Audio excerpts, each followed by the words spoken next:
Dis-moi si ça t'est déjà arrivé. Quelqu'un te fait un cadeau, un vrai, avec l'attention dedans, et au lieu de te laisser simplement toucher, quelque chose se passe. Tu minimises, tu dis, oh non, il fallait pas. Tu cherches immédiatement comment rendre l'appareil, ou tu te sens inexplicablement mal à l'aise, sans vraiment savoir pourquoi. Ou alors, quelqu'un t'offre de l'aide, il propose de faire quelque chose à ta place, de porter quelque chose pour toi, et tu t'entends dire non, ça va, je gère, alors qu'intérieurement, tu es épuisé. Ou encore, quelqu'un te fait un compliment sincère et tu réponds par un mais non, ou oh, c'est rien, c'est rien. Tu dévies, tu esquives, tu renvoies. Si l'une de ces scènes te parle, tu es au bon endroit aujourd'hui. Je suis Peggy, sophrologue hypnothérapeute, et tu écoutes l'épisode 40 d'Harmonie intérieure, le quatrième épisode du festival d'été. Ces dernières semaines, on a parlé du repos, du corps et des dynamiques familiales sur le dernier épisode. Aujourd'hui, on entre dans quelque chose qui touche beaucoup de femmes que je reçois en cabinet et que je retrouve dans un grand nombre de vos messages. Cette capacité à donner sans compter et cette immense difficulté à recevoir. Et pour explorer ça, je vais te parler d'Isabelle. Isabelle a 46 ans, elle est infirmière libérale depuis 20 ans. Elle se lève à 6 heures du matin pour faire ses tournées. Elle connaît les prénoms des enfants de ses patients. Elle reste plus longtemps quand quelqu'un a besoin de parler. Elle rappelle pour prendre des nouvelles. Le soir, elle rentre chez elle et elle continue. Le dîner, les devoirs de ses deux filles, les appels de sa mère qui vieillit, elle donne. C'est ce qu'elle sait faire. C'est ce qu'elle fait bien. C'est ce pourquoi elle se sent utile. Isabelle est venue me voir en juin, épuisée, mais pas à cause du travail. Elle m'a dit quelque chose qui m'a frappée. Elle m'a dit, je sais donner à tout le monde, mais quand quelqu'un essaie de me donner quelque chose, je ne sais plus quoi faire avec ça. Ah, ça me met mal à l'aise. Ça me dérange presque. Je lui ai alors demandé, est-ce que tu peux me donner un exemple concret? Puis après un court instant de réflexion, elle m'a donné l'exemple de son anniversaire. En me disant pour mon anniversaire, mes collègues avaient organisé une surprise. Gâteau, cadeau, tout. Et moi, j'ai passé tout le repas à les remercier, à minimiser, à dire qu'il ne fallait pas. Je ne pouvais pas juste recevoir. J'étais là, mais je n'étais pas là. Et quelque chose dans cette scène du gâteau d'anniversaire dit tout. Parce qu'Isabelle est, non pas parce qu'elle est ingrate, non, bien au contraire, mais parce que quelque chose en elle ne se sent pas autorisée à occuper cette place. La place de la personne qui reçoit, la place de la personne qu'on célèbre. Pour comprendre d'où vient ce mécanisme, alors il faut aller chercher quelque chose de plus profond.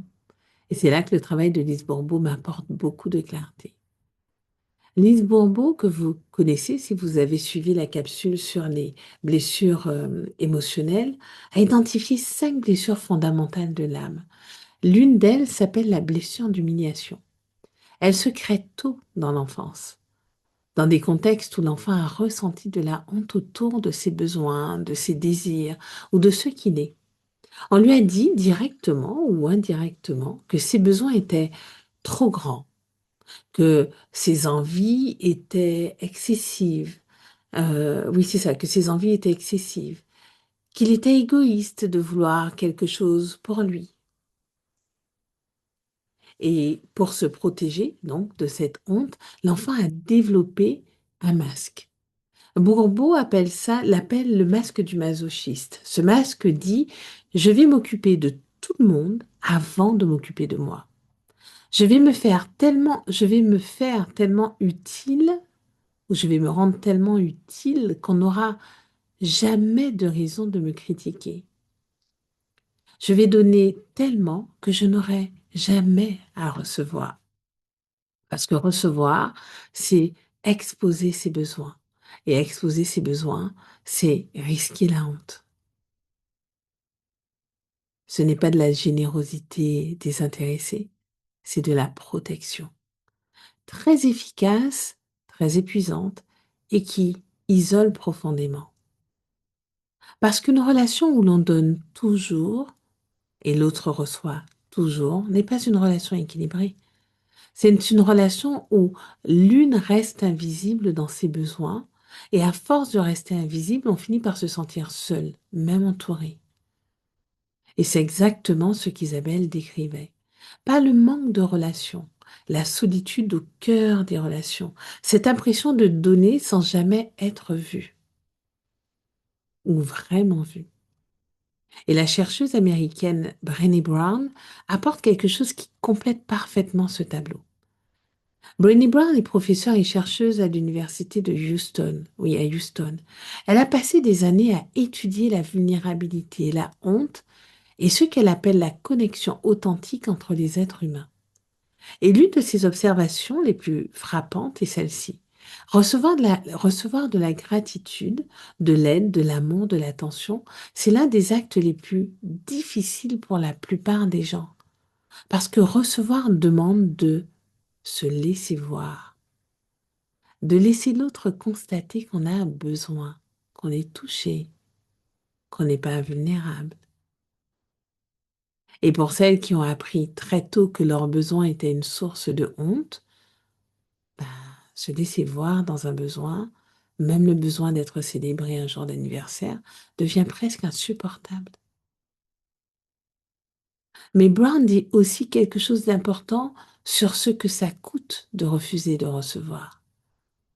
Quand on repousse systématiquement ce que l'autre veut nous offrir, on empêche aussi de vivre la joie de donner. On coupe le circuit, on prive la relation de quelque chose d'essentiel, la réciprocité. Recevoir, c'est donner à l'autre la possibilité de te donner. C'est aussi un acte d'amour. Tout ça, Isabelle allait le comprendre dans notre séance, d'une façon très concrète et très inattendue. Dans notre première séance, j'ai proposé à Isabelle une visualisation. Je lui ai demandé de revivre la scène du gâteau d'anniversaire. Alors, pas pour l'analyser, juste pour observer de l'intérieur. Et je l'ai invitée à regarder ce qui se passait dans son corps au moment où ses collègues arrivaient avec le gâteau. Elle a donc fermé les yeux un instant. Et la première chose qui est venue, c'est «Ah, je sens quelque chose dans la gorge. Comme si quelque chose voulait remonter et que je repoussais vers le bas. Alors je l'ai invitée à laisser remonter ce quelque chose.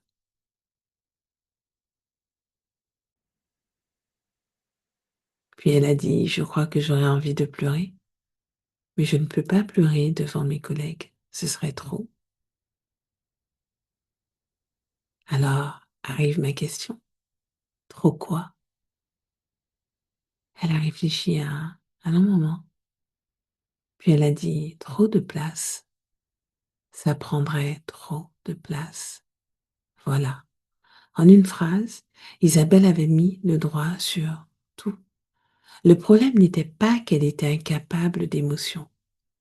Le problème, c'est qu'elle s'interdisait d'en prendre la place, d'être celle que ça touche, d'être vue dans quelque chose d'autre que son utilité. Et cette phrase prendre trop de place, je l'entends très souvent, sous des formes différentes bien sûr, mais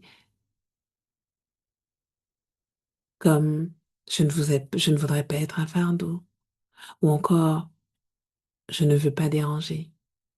Ça va, je gère. Ce sont toutes des variantes de la même croyance profonde. Ma place est conditionnelle à ce que je donne. Si je reçois, si je prends, si j'occupe de la place pour moi, quelque chose va se rompre. Recevoir, c'est accepter d'exister aux yeux de l'autre. Et pour celles qui ont appris à se faire oublier pour rester aimées, c'est le geste le plus courageux qui soit. Avant la pratique, 2 petites choses. La première, je viens de créer un quiz pour toi. Il s'appelle les 5 clés de ton été.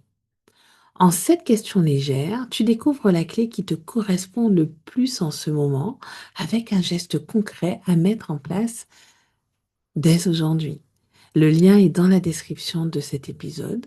Quand tu complètes ton quiz, tu reçois le mail avec justement les astuces et ce que tu peux mettre en place.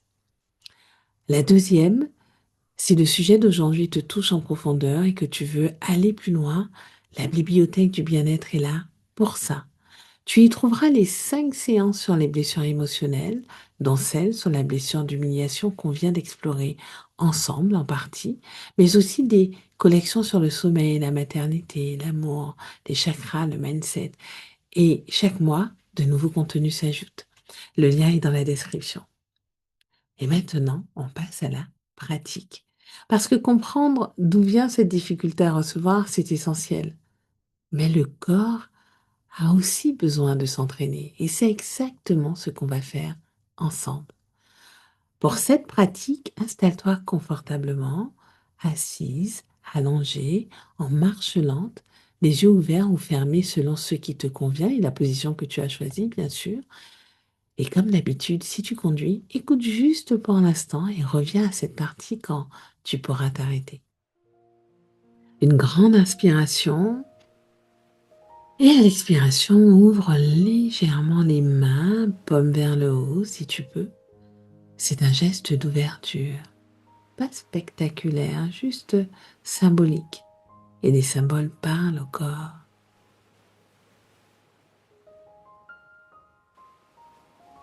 Une autre inspiration. Et à l'expiration, laisse la poitrine s'élargir légèrement, comme si tu faisais de la place à l'intérieur.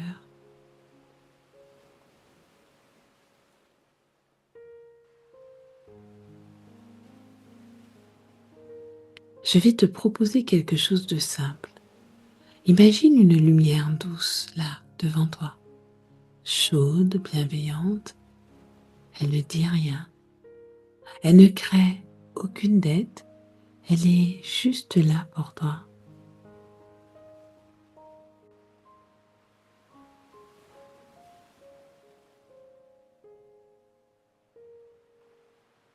Et dans ce moment, laisse-la entrer. Pas parce que tu l'as mérité, pas parce que tu as toujours t'as tout fini sur ta liste, juste parce que tu es là et que ça suffit.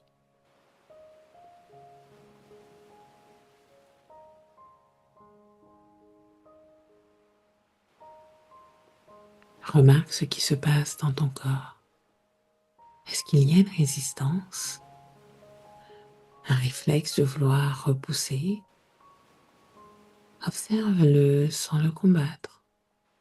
Et doucement, comme on ouvre une fenêtre fermée depuis longtemps, laisse entrer un peu plus.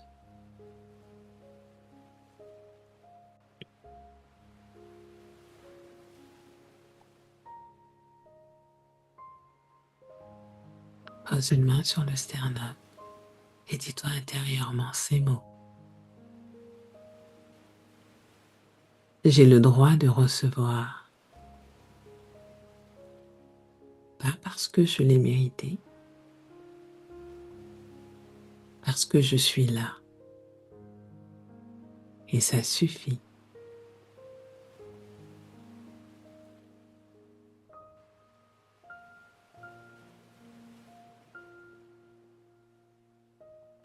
Remarque ce que ces mots font dans ton corps.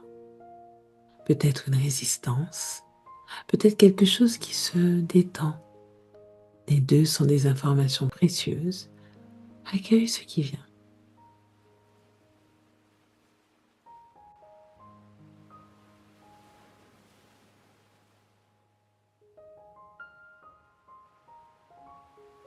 Une fois encore, à ton rythme. J'ai le droit de recevoir. Et tu peux juste te faire un petit peu de tapping au niveau de ton sternum au moment où tu te dis cette phrase. J'ai le droit de recevoir.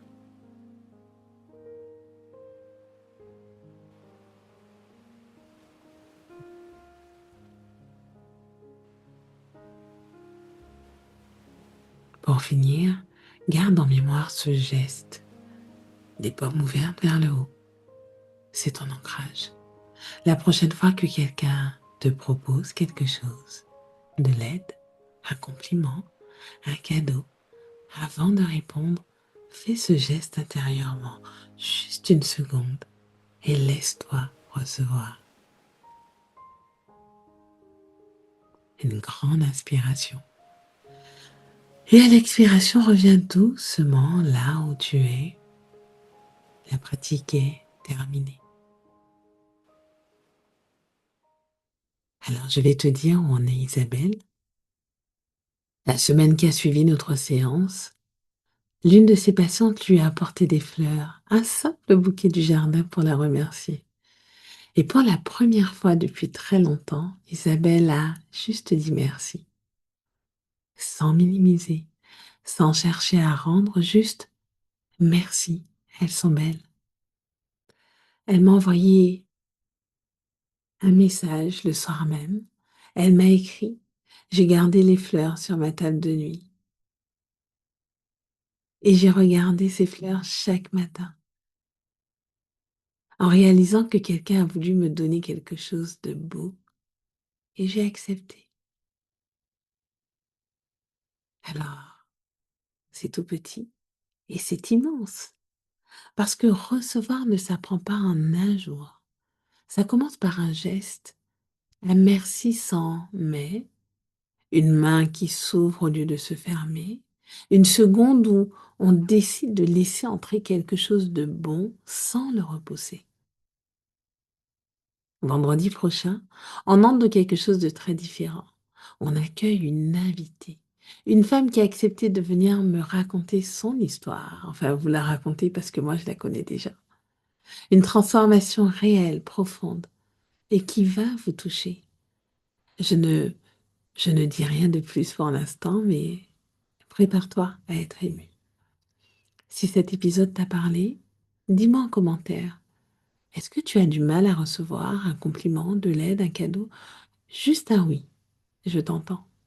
Et si tu connais une femme qui donne tout, tout, absolument tout et qui ne sait pas recevoir, partage-lui cet épisode et laisse un avis 5 étoiles là où tu écoutes ce podcast. Ça aide vraiment d'autres femmes à me trouver. Bon, je te laisse sur ces mots que j'aime à te rappeler. Ton cerveau t'écoute. Alors, parle-lui avec bienveillance. À dans notre soleil.